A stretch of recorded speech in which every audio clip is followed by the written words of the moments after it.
करा दिया, अब बाकी की बातें आप लोग कर लो। लो जी चाह लो। और लो जी शर्माने क्यों, तुसी तो परौने हो। लो जी। हमें तो कुड़ी पहले से ही पसंद है जी, और मुंडा भी कोई कम नहीं है। अपना क्या है, छोटी सी फैमिली है। अब जो भी है वो आपकी बेटी और होने वाले पोते और पोतियों का होगा। ये तो आपका बड़प्पन है जी कि आपने हमारी बेटी को पसंद किया। बिल्कुल।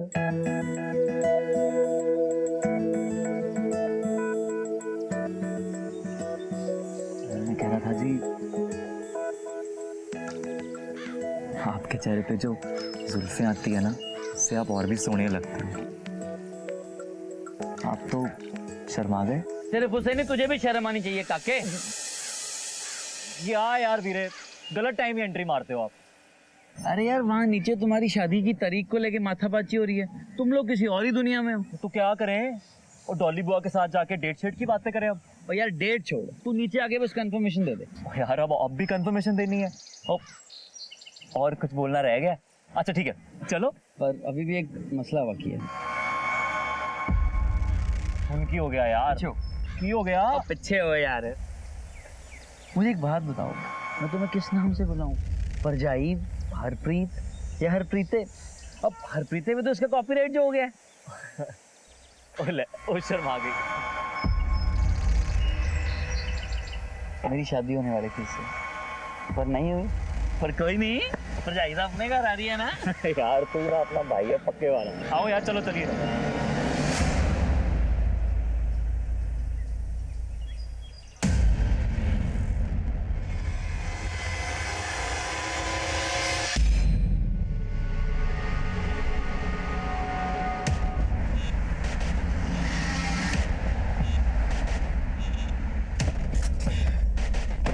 शक्ल देखो, मुस्कुरा जा ही नहीं रही। वो छोड़ो यार वीरे। ओए पुत्र, मेरी एक गल ध्यान से सुन। तुझे जितना मुस्कुराना है मुस्कुरा, शादी के बाद मुस्कुराना भूल जाएगा मेरी तरह। पर मैं तो कह रही हूं, एक बारी होर सोच लो। इसी लड़की के बाप ने इस रिश्ते को मना किया था साढ़े बलजीत के वास्ते। अरे पुरानी गल्ला छड़ दे कीर्ति, कुड़ी वे कितनी सोहनी है। हाँ, सरबजीत नू भी पसंद है। फिर अगर मैं ब्याह करा रही हूं तो कुछ सोच समझ के करा रही होंगी ना। मेरे ते भरोसा नहीं है तुम लोग को। सही। ठीक है, जो तुम लोग की मर्जी करो, मेरी सुनता कौन है। करो जो मर्जी। ठीक है, तो अपनी मर्जी से लस्सी भिजवा दे और उसके साथ लड्डू भी, भाई मुंह मीठा कर ले।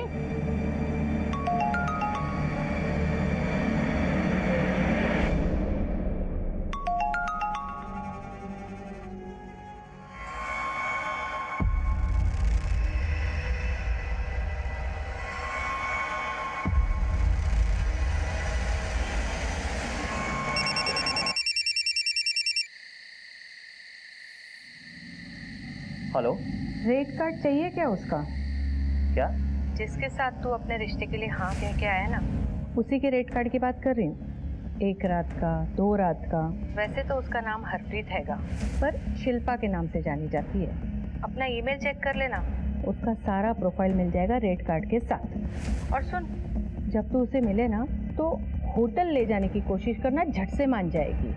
वैसे एक बात तो बता, उसका ये धंधा शादी के बाद तू ही संभालेगा क्या? ओए ज़बान संभाल के गाल कर, तेरे में उत्थे आके चित्तर मारने हैं। Hello hello.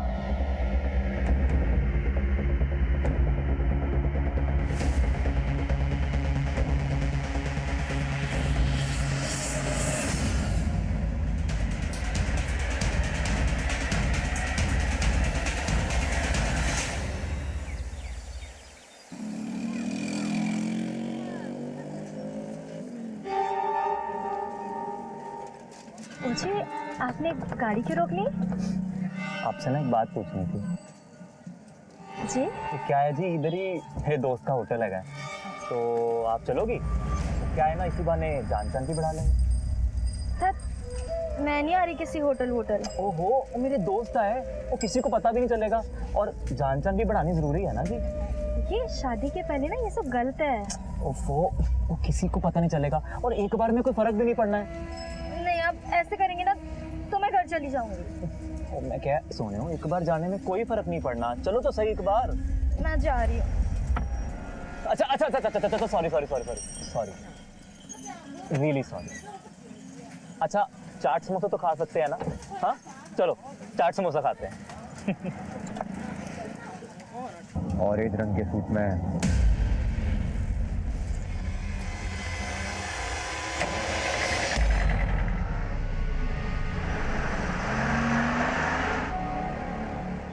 एक बात बोलूं जी? जी बोलो। कोई है जो तुम्हें फजूल में बदनाम करना चाहता है? क्या मतलब?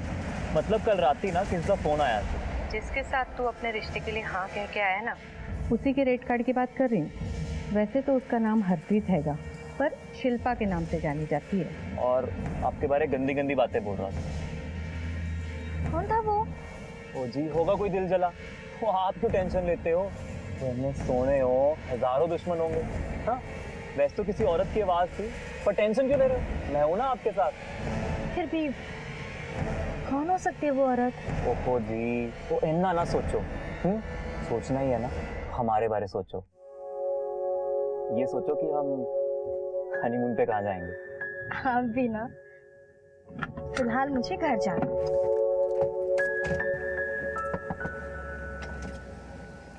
हाँ जी और हनीमून पे कहाँ जाना है आपको जल्दी बता दो।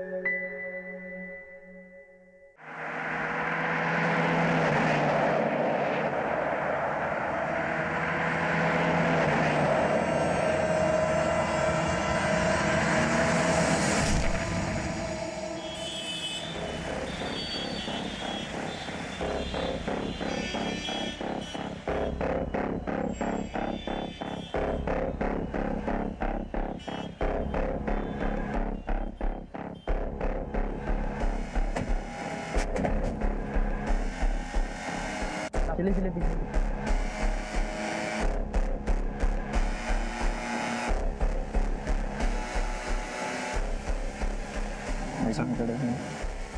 राधिका शर्मा। ट्रक का नंबर देखा था? सर ट्रक इतनी स्पीड से आ रहा था कि अगर 1 सेकंड भी और देर हो जाती तो मेरी हरप्रीत उसके नीचे आ जाती।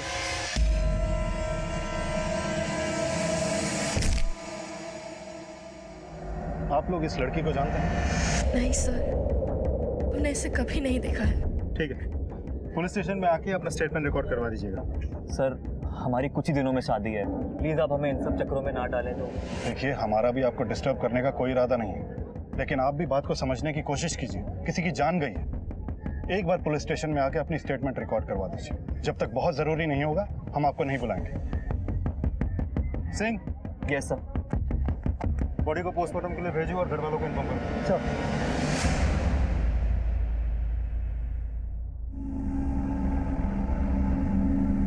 ओ भाई गाड़ी नहीं आई अभी तक तेरी यार। ओ हाँ गाड़ी से याद आई, ओ यार पार्लर में ना गाड़ियां टाइम से पहुंचा देना, लेट मत होना, समझ आई?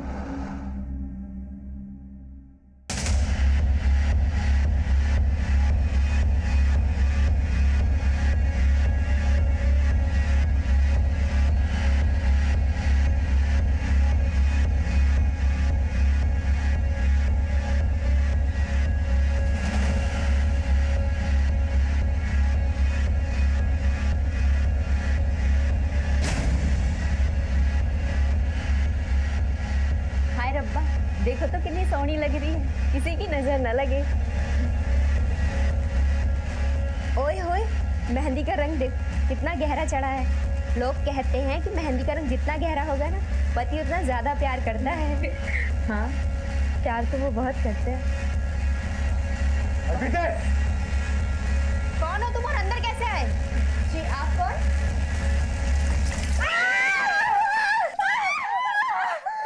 मैडम, आपका काम हो गया है, सारे पैसे। अरे हाँ हाँ, तेरे पैसे मिल जाएंगे। पहले पता तो लगने मेरा काम पूरा हुआ है या नहीं। वो आप पता कर लेना। क्या क्या हुआ उसे? अरे पर कैसे? तो कहाँ लेकर गए, किस अस्पताल में? अच्छा अच्छा, हम आते। कमल, कमल बीबी जी आई। छेती नीचे आ। क्या हुआ बीजी, आप परेशान क्यों लग रहे हो? अरे फोन आया है, पार्लर में अपनी हरप्रीत को कुछ हो गया है, उसे अस्पताल लेकर गए। चल तेरे हुआ क्या बीजी? अरे झाँक के देख।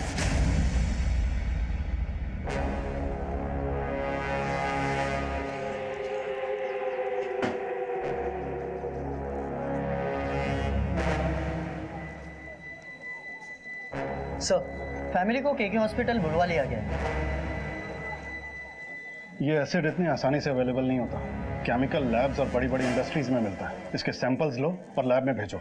सर, सर, जिस लड़की पे एसिड फेंका गया था उसकी हालत बहुत नाजुक है। ये वही लड़की है जो कुछ दिन पहले ट्रक एक्सीडेंट होते होते बची थी। उस वक्त पार्लर में मौजूद कुछ और लोगों पे भी एसिड गिरे थे, बट वो सब खतरे से बाहर थे। सबके घर वालों को इन्फॉर्म कर दिया सर। सारी जगह की तलाशी लो, एक एक चीज टटोलो, शायद हमारे हाथ कुछ लग जाए। सर,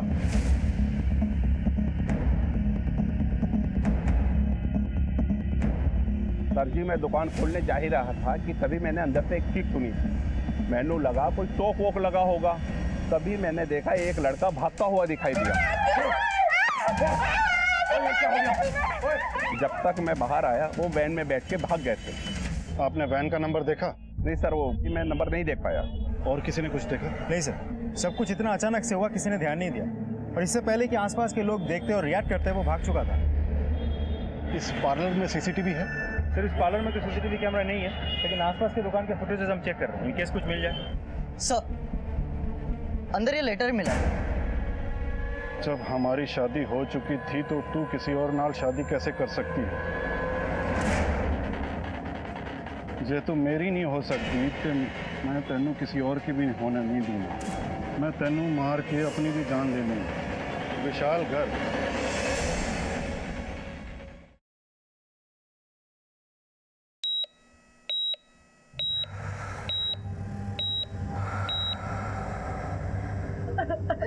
मेरी फूल से बच्ची को किसकी नजर लग गई?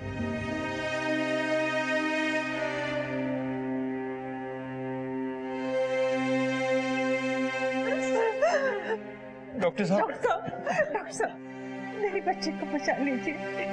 उसे कितना दर्द हो रहा होगा। आज तो उसकी शादी है, वो बच्चा है कि ना डॉक्टर साहब? बहन जी, हम पूरी कोशिश कर रहे हैं, भगवान पर भरोसा रखें।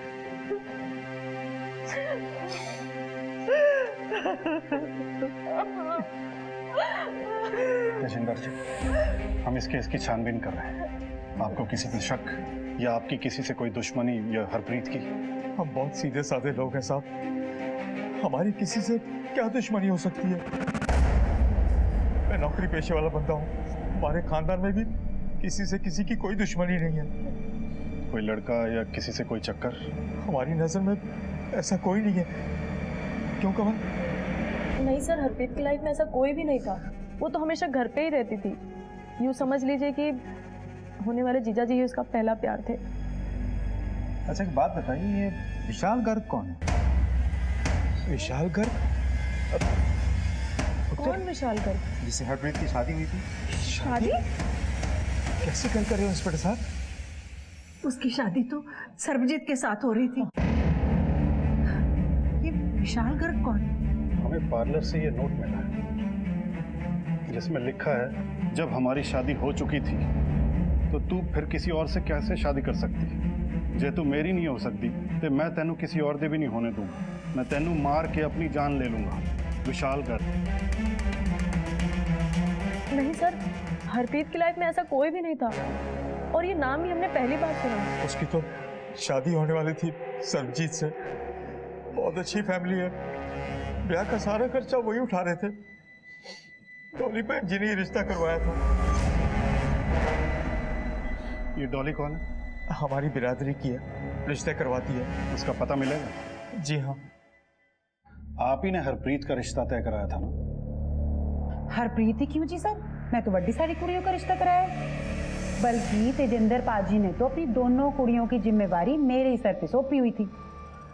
पर क्या बताऊं सर जी, उन्हां दी बड़ी कुड़ी जो भी उन्होंने वेखण आंदा सी, उन्हां दी छोटी कुड़ी नहीं पसंद कर लेंदा सी। क्यों?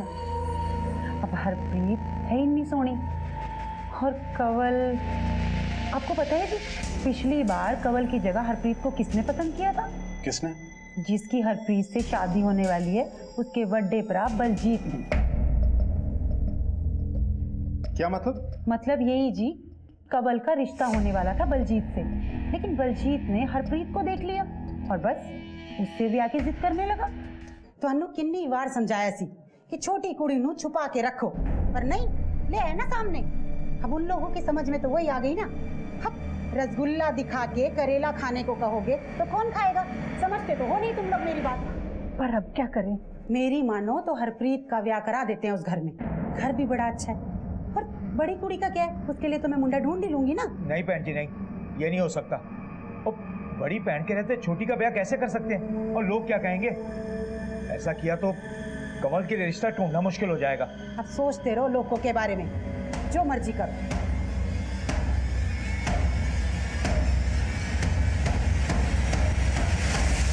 तो फिर सरबजीत की शादी का रिश्ता हरप्रीत के लिए कैसे आ गया? वो तो जी मेरे को उसके प्यो का फोन आया था, बोला कि मेरे मुंडे के लिए कोई कुड़ी ढूंढ लो, तो बस मुझे हरप्रीत की याद आ गई। तो बलजीत, सरबजीत का बड़ा भाई, उसको या उसके परिवार को कोई ऑब्जेक्शन नहीं था? ना जी ना, भले ऑब्जेक्शन क्यों होगा जी? अब कवल की शादी हो चुकी थी कहीं और बलजीत का भी ब्याह हो गया था किधर और, तो क्यों ऑब्जेक्शन होता जी? सबकी रजामंदी से ही रिश्ता हुआ था, और बलजीत खुद शादी की तैयारियां कर रहा था। बलजीत अगर शादीशुदा है तो उसकी बीवी कहाँ है? अब क्या बताऊं जी, इतने सारे ब्याह कराए हैं मैंने, बस एक ये ब्याह नहीं टिक पाया। क्यों? कुड़ी थोड़ी नक चढ़ी थी जी, निभ नहीं पाई दोनों की। ठीक है, आप जा सकती हैं। अगर दोबारा पूछताछ करनी होगी तो आपको बुलाएंगे। जी। आसपास के इलाके में पता करो कि विशाल घर की सुसाइड की कोई खबर आई है।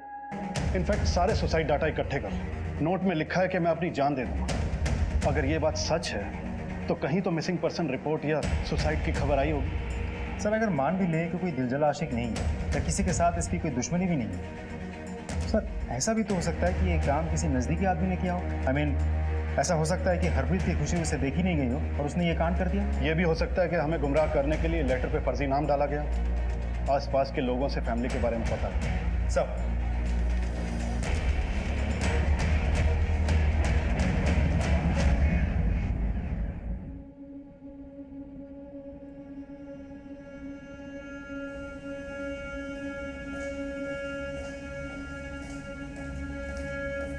कवल दीदी ने तुम्हारे नाल ये लेटर भेजा है। अरे छोड़ अपनी दीदी को, मुझे तो तुझसे दोस्ती करनी है, इसलिए कवल को अपना रास्ता बनाया। मुझे उसमें कोई इंटरेस्ट नहीं है।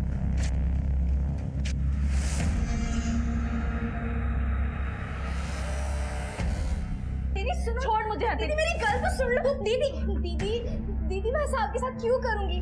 मैंने आपका लेटर उसे दिया था। आपका लेटर देने के बाद वो अनाप शनाप चुप कर। तू कभी मेरे साथ अच्छा नहीं कर सकती। दीदी मुझे कोई बात नहीं करनी। हरप्रीत हरप्रीत हरप्रीत दीदी दीदी जल्दी आइए। हरप्रीत हरप्रीत ठीक है दीदी जल्दी आइए। क्यों गया हरप्रीत? सत श्री अकाल भाजी। जी बलजीत की माता जी ने पैसे दिए। बाकी घर वाले कहाँ हैं? सरबजीत नहीं आया? जी वो बाहर गए हैं, आप रख लीजिए। यानी उनमें से कोई भी नहीं आया? किसी ने ये जानने की कोशिश नहीं की कि हरप्रीत जिंदा भी है या मर गई? ये मरने ले जाओ, नहीं चाहिए उनकी भीख, दफा हो जाओ यहाँ से। इस केस में पारिस्थितिक प्रमाण यानी सर्कमस्टेंशियल एविडेंस की बुनियाद पर लग रहा था यह किसी दिल जले आशिक की बदले की कार्रवाई है। लेकिन मेरी गट फीलिंग यह कह रही थी कुछ दिखा के कुछ छिपाने की कोशिश की गई, हमें गुमराह करने का प्रयास किया गया था। इसलिए हमने तफ्तीश के दायरे को कभी सीमित नहीं किया, कोई भी पॉसिबिलिटी रूल आउट नहीं की। फिलहाल हरप्रीत से बयान मिलने की कोई उम्मीद नहीं थी। ऐसे में इस केस को समझने के लिए आउट ऑफ द बॉक्स वाली सोच की जरूरत थी। हमने हाथ में आई हर लीड को फॉलो किया। हरप्रीत का किसी के साथ कोई चक्कर नहीं साहब। हरप्रीत तो एक सीधी सादी और शरीफ कुड़ी है। क्या बताए सब? हरप्रीत सुंदर है और कवल सावली है। इसी बात को लेकर दोनों में अक्सर झगड़ा होता रहे। ओके। Hello doctor. यस। क्या रिपोर्ट है हरप्रीत की? 70% बर्न्स हैं। फिलहाल कुछ नहीं बोल सकते। आपका मतलब है हम उससे बात करना? नहीं, बात नहीं कर सकते। एसिड ने उसके वोकल कॉर्ड्स को डैमेज कर दिया है। अगर वो बच भी जाती है तो मुमकिन है कि वो बात नहीं कर पाएगी या सुन नहीं पाएगी। Oh god, it's worse than murder sir. Excuse मी।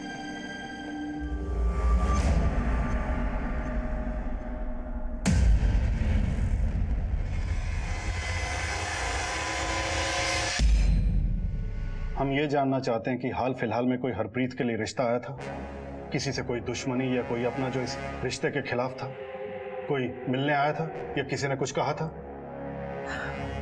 जी नहीं, कोई रिश्ता नहीं आया था और कोई मिलने भी नहीं आया था। पर हाँ, अब एक फोन आया था। हेलो। सुना है आपकी बेटी की शादी सरबजीत से होने वाली है। हाँ जी, कौन बोल रहे हैं? मैंने तो सिर्फ इतना बताने के लिए फोन किया था कि जिस लड़के के साथ आपकी बेटी की शादी तय हुई है उसके कैरेक्टर के बारे में आपको कुछ पता है भी या नहीं? अरे एक नंबर का लड़कीबाज है, गंदी गंदी गलियों में घूमता है रात भर। वैसे तो डॉली बहन जी ने जांच पड़ताल करके देख परख के ये रिश्ता किया था। हमने सोचा कोई मारे जलन के हमें भड़का रहा है, तो हमने उस फोन की तरफ ध्यान नहीं दिया। कौन हो सकता है? हम क्या जाने साहब, पता नहीं किसकी नजर लग गई।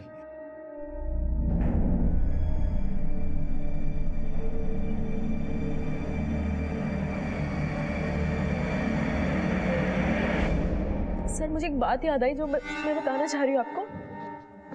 क्या बात? सर जब हरप्रीत की शादी की शॉपिंग हो रही थी तो हम कमालपुरा मार्केट गए थे। ये लो बहन जी, ये हो गई आपकी साड़ी और ये रहा आपका बिल। 2100 भैया, 2100 बहुत ज्यादा नहीं है, आपने कुछ डिस्काउंट भी नहीं दिया इस पे। डिस्काउंट कर दिया जी, इससे कम ना हो पाएगा। आपने फिक्स रेट लगाया है। इतने में ना हो पाएगा जी। अरे कैसे नहीं होगा डिस्काउंट? शादी वाली बात है, डिस्काउंट तो होना चाहिए।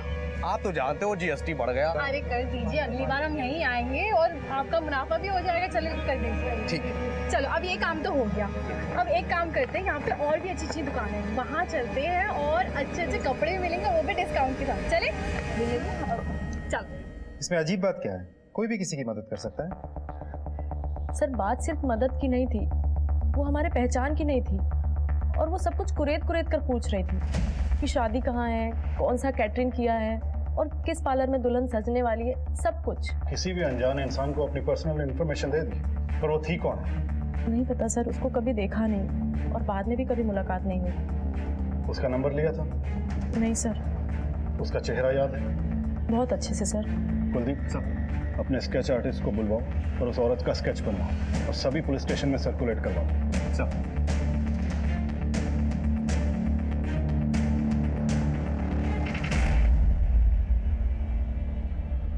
उस औरत ने इन लड़कियों से सारी अहम इंफॉर्मेशन निकाल ली। वो हमारे पहचान की नहीं थी और वो सब कुछ कुरेद कुरेद कर पूछ रही थी। हमें किसी भी सिरे को नहीं छोड़ना है। देखो, अगर उस दुकानदार से कुछ पता चलता है तो एक लड़की को शादी के दिन टारगेट किया जाता है। अर्पिता जी, आप कौन? मतलब बिल्कुल साफ है कि कोई तो है जिसे ये रिश्ता कबूल नहीं है। लेकिन सर देखा जाए तो कोई आशिकी का एंगल भी तो सामने नहीं आया। हो सकता है किसी ने आशिकी के एंगल में अपने काम को अंजाम दिया। हमें हर इंसान को टटोलना होगा, हर पहलू को परखना होगा। हरप्रीत की शादी जिस घर में होने जा रही थी उन्हें भी टटोलना होगा। साहब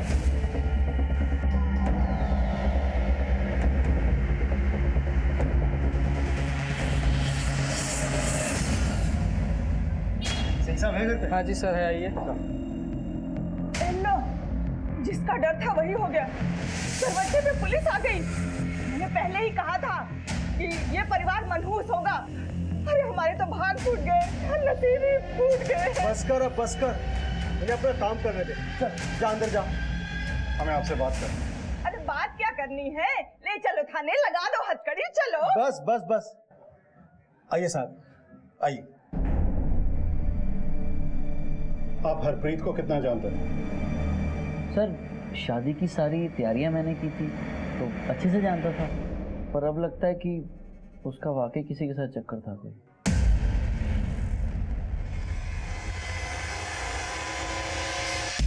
क्या मतलब? सर मतलब हमने हॉल बुक किया था शादी के लिए, तो मम्मी डैडी मैं और सरबजीत हम सब घर से हॉल की तरफ ही जा रहे थे। सर एक सुनसान रास्ते से हम निकले और हमने देखा अचानक एक गड्डी क्यों रोक दी? डैडी जी आगे देखो।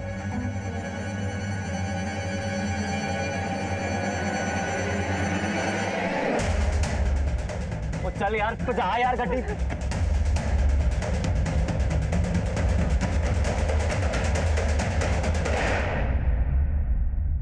आप लोगों पे जानलेवा हमला हुआ था, इस बात की रिपोर्ट नहीं लिखवाई थी पुलिस में? नहीं सर, मुझे लगा कोई गुंडे मवाली हैं तो गाड़ी देखी कि शादी के लिए जा रही है तो रोक लिया शायद। अब इतनी सी बात के लिए पुलिस में रिपोर्ट। वीरे, ये सब? ये कौन? सर ये मेरा छोटा भाई सरबजीत, इसी की शादी होने वाली थी। आप हरप्रीत को कितना जानते थे? जी मेरे होने वाली वाइफ थी। वो तो हम सब भी जानते हैं। और उसके बारे में क्या जानते थे? मैं समझा नहीं, आप जानना क्या चाहते हैं? प्यार करते थे उससे? जी 4-5 बार मिले थे, तो इतने में प्यार तो नहीं हो सकता। तो फिर किससे प्यार करते थे? मालिनी से? जी हमने तुम्हारा सारा पास्ट प्रेजेंट खंगाला है। तुम्हारा मालिनी के साथ अफेयर है, ये हमें पता है। मालिनी से तुम अब भी प्यार करते हो ना? जी मैं, आप कहना क्या? तो फिर हरप्रीत से शादी करने के लिए हाँ क्यों की? बाबूजी और बलजीत बाजी के दबाव में आ गए। इनको मालिनी अच्छी नहीं लगती थी तो। और मालिनी के बारे में तुम्हें क्या लगता है? जी वो अच्छी है। लेकिन उसके और आपके बीच में हरप्रीत थी ना, इसलिए उसने या तुमने हरप्रीत को मरवाने की कोशिश की और उस पर एसिड फेंकवा दिया। जी मैं भला ऐसा क्यों करूंगा, और मालिनी ऐसा कर ही नहीं सकती। बड़ा यकीन है उस पर? सर हमारा रिलेशन 2 साल से, मैं उसको अच्छे से जानता हूँ और वो ऐसा नहीं कर सकती। और अब हमारे बीच में कुछ रहा ही नहीं तो वो क्यों करेगी? आप खामखा गड़े मुर्दे उठा रहे हैं सर साहब। प्यार किसी और से और शादी किसी और से। तुमने मालिनी को तो क्लीन चिट दे दी, अब देखना यह है कि उसकी तुम्हारे बारे में क्या राय है। उसका फोन नंबर? सर सरबजीत और मेरी फैमिली की हैसियत में बहुत फ़र्क है। हम दोनों को ही पता था कि वो मुझे कभी एक्सेप्ट नहीं करेंगे, इसलिए मैंने खुद ही अपना रास्ता बदल दिया। अब ना तो मुझे सरबजीत में इंटरेस्ट है, ना ही उससे कोई लेना देना है। ठीक है, लेकिन शहर छोड़ के मत जाना। अगर दोबारा पूछताछ के लिए बुलाएंगे तो आना होगा। Okay sir. जा सकते हैं। देखिए पानी सर से ऊपर चढ़ गया है, मुझे मेरे पैसे चाहिए। धमकी ना दे, समझा? अरे पैसे मिल जाएंगे, तू थोड़ा सब्र कर। लेकिन जल्दी।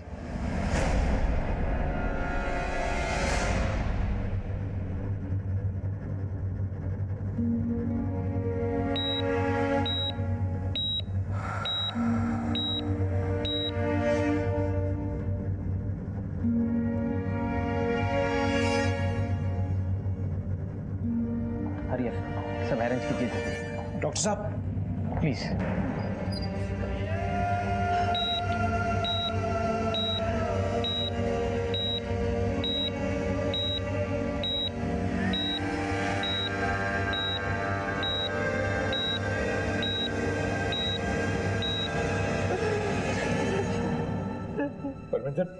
बाबूजी हौसला रखूंगी।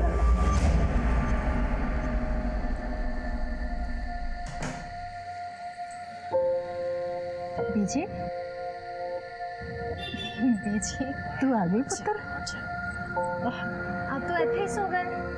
हाँ, वो तेरा इंतजार करते करते आंख लग गई। अब इकल्ले सोने की आदत डालो बीजी, जा रही है आपकी लाडली। ऐसे मत बोल, फिर मैं कैसे जीऊंगी तेरे बिना?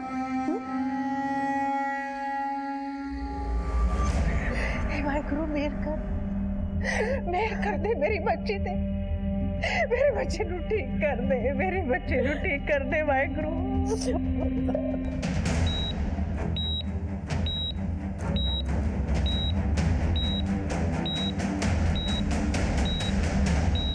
का कहना है कि दिन भर में इतने ग्राहक आते हैं, चेहरा किसको याद रहे? वहाँ कोई सीसीटीवी फुटेज है? नहीं सर, कोई कैमरा नहीं, कोई फुटेज नहीं। ये केस बहुत उलझता जा रहा है कुलदीप। हमारे हाथ में अब तक एक भी सिरा नहीं लगा है। हरप्रीत के साथ होने वाला एक घिनौना वाकया उसके मायके से जुड़ा है या ससुराल से, कुछ समझ में नहीं आ रहा। सर ये तो दोनों घरों को जोड़ने वाली डॉली वो बता सकती है। बुलाओ उसे थाने। साहब जी तुसी मैंने बार-बार ਇੱਥੇ बुला लेंदे हो। मैं आज तक कोई भी रिश्ता गलत नहीं करवाया है। अब मैं तो पहले बलजीत और कवल का ही रिश्ता करा रही थी, पर मैं की कर दी, वो हरप्रीत पीछे आ गई और सारा काम गड़बड़ हो गया। इसके बीच मेरी की गलती है जी? मैं तो उनकी भलाई के वास्ते उनका रिश्ता जोड़ रही थी ना। अगर भलाई के लिए जोड़ा था तो ये तबाही कौन मचा गया? देखो तुम्हारा बहुत लोगों से मिलना जुलना है, अगर कुछ भी पता हो तो बता दो। रब दी सौजी मैनू कुछ भी नहीं पता। हाँ ये सच है कि मैं जलती थी हरप्रीत से, और तो और मेरे माँ बाप भी मुझसे ज़्यादा प्यार हरप्रीत को करते थे, और जिस किसी लड़के को मैं पसंद करती थी वो हरप्रीत का दीवाना हो जाता था। हर बार हरप्रीत की खूबसूरती मेरे जख्मों में नमक मल देती थी। सरबजीत के भाई बलजीत से रिश्ते की क्या कहानी है? बलजीत और मेरे रिश्ते की बात चल रही थी, लेकिन बलजीत को भी हरप्रीत पसंद आई। बाबूजी ने इस रिश्ते के लिए मना कर दिया। फिर उसने कहीं और शादी कर ली और मेरी भी शादी हो गई। और जब सरबजीत के लिए हरप्रीत का रिश्ता दोबारा आया तो तुम सहन नहीं कर पाई और अपने अंदर पनप रही सारी नफरत को एक ही बार में उछाल दिया। क्यों? नहीं सर, मैंने ऐसा कुछ भी नहीं किया। मैं उस वक्त बहुत गुस्से में थी। बाद में मैंने हरप्रीत से माफ़ी भी मांगी और उसने मुझे माफ़ भी कर दिया था सर। और आप मुझ पर शक करें कि मैंने अपनी बहन के साथ ये सब किया। वैसे कुड़ी बुड़ी नहीं है जी, वो ठंडी कुड़ी है। पर क्या है ना कि उसकी शादी जरा गरीब घर में हुई थी, सुंदर भी नहीं थी देखने में। और हरप्रीत का ब्याह बड़े घर में होने वाला था। दिल ही दिल में कुड़ती थी अपनी बहन से। उसको लगता था कि उसकी सारी खुशियों के आड़े उसकी बहन आ रही है। लेकिन हो सकता है कि अब शायद मन बदल गया हो। हरप्रीत के साथ कितना बड़ा हादसा हुआ इसका अंदाजा है तुम्हें? जानती हो कितनी क्रिटिकल कंडीशन है उसकी। हम किसी भी कीमत पर उस वहशी को नहीं छोड़ेंगे जिसने एक हंसती खेलती जिंदगी को बर्बाद कर दिया। ठीक है, आप जा सकती हैं।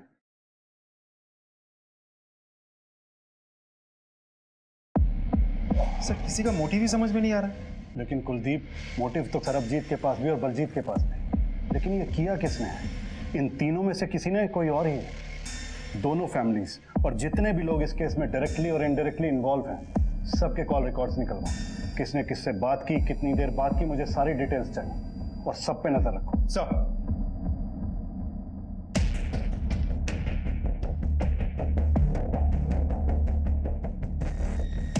दोनों ही परिवारों की तकरीबन पूरी जानकारी हमें मिल चुकी थी, ऐसा हमारा मानना था।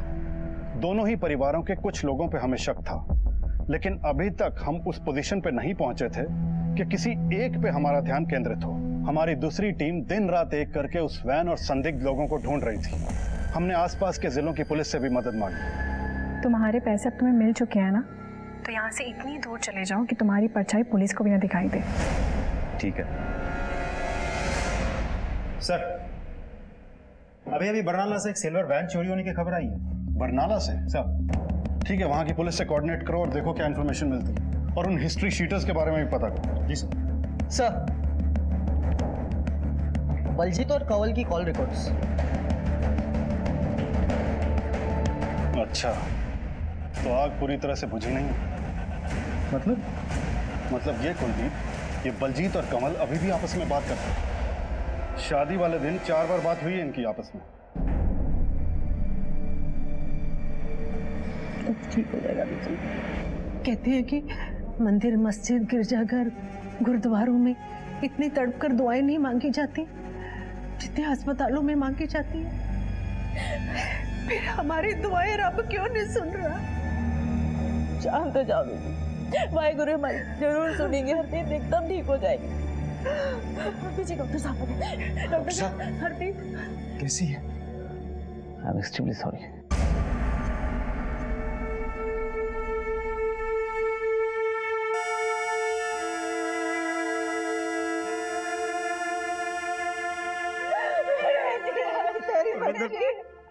मुझे मेरी बच्ची के बारे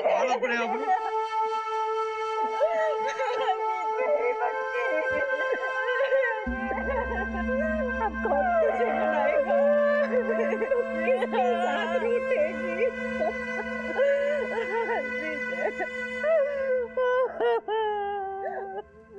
हरप्रीत, मैनू माफ कर देना।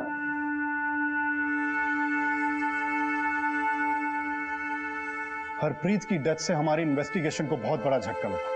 हमें उम्मीद थी कि उसे होश आ जाएगा और वो हमें बता पाएगी कि उस पर अटैक किसने करवाया और क्यों।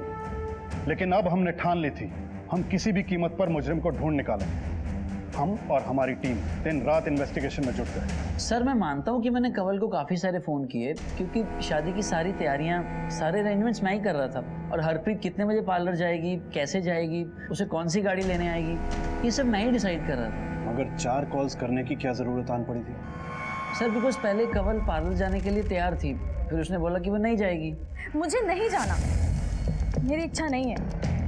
ये सारी तैयारियां, रस्में, कपड़े, पार्लर, ये सब चीज़ मेरे लिए भी तो हो सकता था ना, लेकिन तुमने शादी से मना कर दिया। कंवल, वो सब पुरानी बातें हैं, हम सबको क्यों दोहरा रहे हैं? अभी मेरे भाई और तुम्हारी बहन की शादी हो रही है। और वो हमेशा खुशी खुशी ज़िंदगी गुजारेंगे और मैं लोअर मिडिल क्लास। मैंने कह दिया मुझे नहीं जाना है। सर मैंने उसको समझाने की बहुत कोशिश की पर वो मानी ही नहीं। आप ही ने हरप्रीत के लिए गाड़ी भेजी थी ना? जी सर। कौन सी गाड़ी? Silver van? जी नहीं, वो सर आप मुझसे क्रिमिनल्स की तरह क्यों पूछताछ कर रहे हैं? क्रिमिनल शब्द का इस्तेमाल ना करें, कहीं आपके लिए इस शब्द का इस्तेमाल हमें ना करना पड़े। सर, जिन हिस्ट्री शीटर्स की हमें तलाश थी उनमें से एक सुरजीत है। सुरजीत ने बरनाला से गाड़ी चुराई थी और कल उसे के हॉस्पिटल के पास देखा गया था। Good job Pratap. कहाँ है वो अब? सर करतारपुर के कच्ची बस्ती में। कुलदीप, दोनों को उठाओ। सर।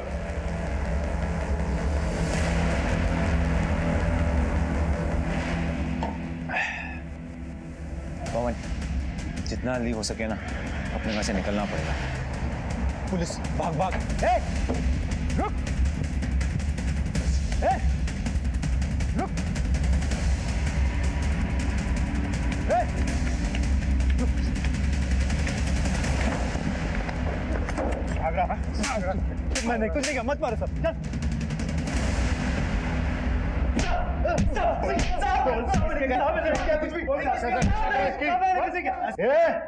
एक लड़की का कत्ल हुआ है, या तो सीधे सीधे बता दे, वरना इतना मारूंगा ना, ना तो ठीक से बैठ पाएगा और ना ठीक से खड़ा हो पाएगा, समझा?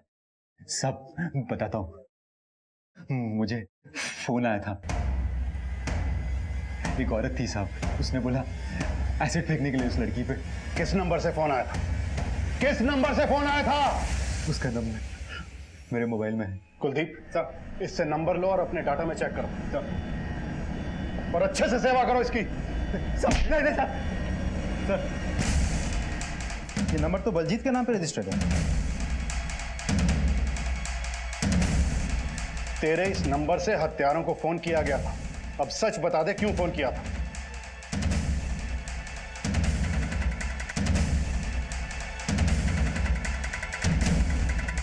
सर नंबर तो मेरे नाम पे रजिस्टर्ड है पर यूज किसी और ने किया। किसने?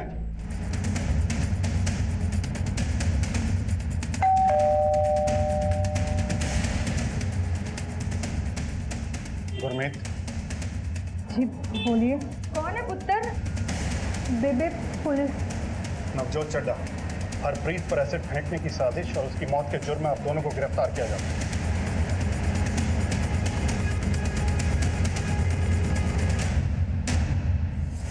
आप लोग सब कुछ बताना चाहते हो या हमें सच उगलवाना होगा? क्या जानना चाहते हैं आप कि हमने हरप्रीत के ऊपर एसिड क्यों फेंकवाया? आप ये नहीं जानना चाहते कि हमारे साथ क्या क्या अन्याय हुआ? आप ये नहीं जानना चाहते कि मेरा और बलजीत का डिवोर्स क्यों हुआ? ये रोने धोने का नाटक छोड़ो और सब सच बताओ। बलजीत ने आपको सब कुछ सच बताया होगा ना, और सरबजीत ने भी आपको सब कुछ सच बताया होगा। क्या आपको किसी ने ये बताया कि मेरी शादी सरबजीत से तय हो गई थी, लेकिन उसने मना कर दिया और फिर मेरी शादी हो गई बलजीत से? मैंने कोई एतराज नहीं किया क्योंकि वो दिखने में अच्छा था, अमीर फैमिली थी, लेकिन मुझे ये नहीं पता था कि वो बीमार है, नपुंसक है, और इसी वजह से मेरा अफेयर हो गया लक्की नाम के लड़के से, और मैं उसके बच्चे की माँ बन गई। और अपना ये पाप छुपाने के लिए मैं IVF के लिए गई और मैंने बलजीत को झूठ बोला कि ये उसका बच्चा है, और उसने सच भी मान लिया इस बात को। फिर पता नहीं वो मेरे घर कैसे आ धमका। तुम्हें डिवोर्स चाहिए ना, भाड़ में जा, बच्चे को तो मैं लेके ही जाऊंगा। ये तुम्हारा बच्चा नहीं है। और वो IVF? वो सब झूठ था। जब हम IVF के लिए गए थे तब मैं ऑलरेडी प्रेग्नेंट थी और वो बच्चा लक्की का था, तुम्हारा नहीं, समझे? पर तब मैं श्योर नहीं थी कि लक्की उसे एक्सेप्ट करेगा या नहीं, पर अब लक्की तैयार हो गया तो मुझे तुम्हारी कोई जरूरत नहीं। निकल जाओ यहाँ से। ओए!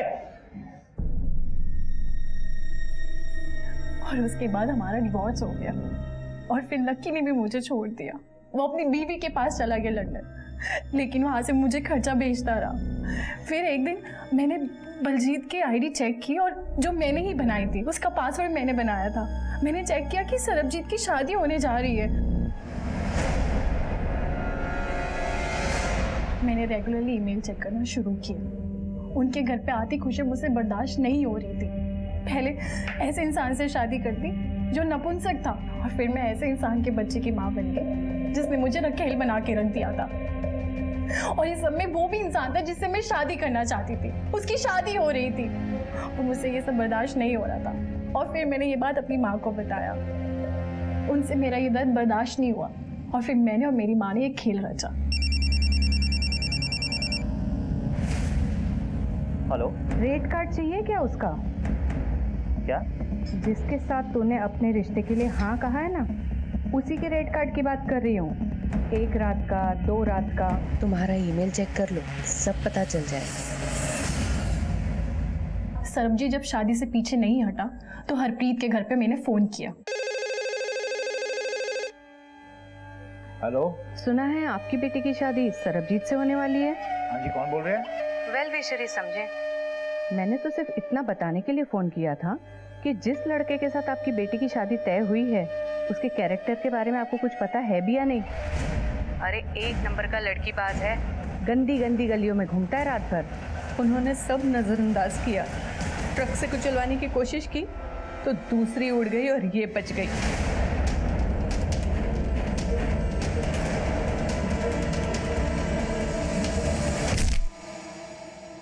फिर मैंने गुंडे भेजे अपनी मार मार के लड़के वालों की टांगे तोड़ दें और ये दिखाएंगे कि लड़की के किसी आशिक ने ये काम किया है। फिर भी वो बच निकली। अब इस सब के बाद मेरे पास कोई और रास्ता नहीं था। जो लड़की मेरी जगह ले रही थी, मुझे उसको इतना बदसूरत बनाना था कि लोग उस पर थूके। और फिर मैंने हरप्रीत से मुलाकात की और सब पता कर लिया और फिर हमारा काम हो गया।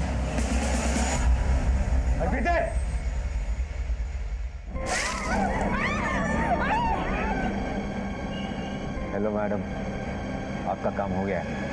7.5 पैसे। अरे हाँ हाँ, तेरे पैसे मिल जाएंगे।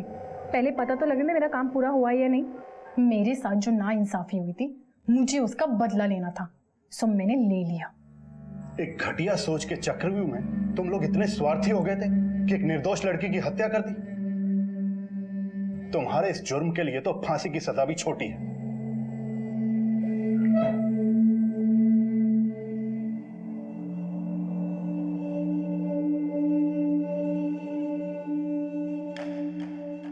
हर जुर्म आफत आने से पहले दस्तक जरूर देता है। हमें बस अपने आसपास की घटनाओं पर पूरा ध्यान रखना चाहिए। लापरवाही और गफलत इतनी भी नहीं रखनी चाहिए कि आसपास के इशारे ही समझ में ना आए। पहले सरबजीत को हरप्रीत के बारे में गलत इंफॉर्मेशन दी गई, फिर हरप्रीत के परिवार वालों को सरबजीत के खिलाफ भड़काया गया, फिर सरबजीत के परिवार पर हमला करवाया गया। हरप्रीत को लॉरी से कुचलने की साजिश की गई और दोनों ही परिवार गफलत में डूबे रहे और अंजाम एक निर्दोष लड़की ने सिसक सिसक के दम तोड़ दिया। अपने ईमेल अकाउंट के एक्सेस को सरबजीत और बलजीत ने इग्नोर ना किया होता, कमल और हरप्रीत ने अनजान गुरमीत को अपनी सारी इंफॉर्मेशन ना दी होती, रिश्ता तोड़वाने वाले फोन कॉल्स को इग्नोर ना किया होता, पुलिस की मदद ली होती, तो ये जुर्म टल सकता था। आप सबसे गुजारिश है कि अगर कोई भी अजीब बात हो तो उसे इग्नोर ना करें, उसकी तह तक पहुंचने की कोशिश करें ताकि आने वाली आफत से बच सकें या वक्त रहते संभल सकें, क्योंकि दस्तक पर संभल जाने से बड़ा नुकसान टल सकता है। देखते रहिए क्राइम पेट्रोल दस्तक। मकसद बताना नहीं, बचाना है।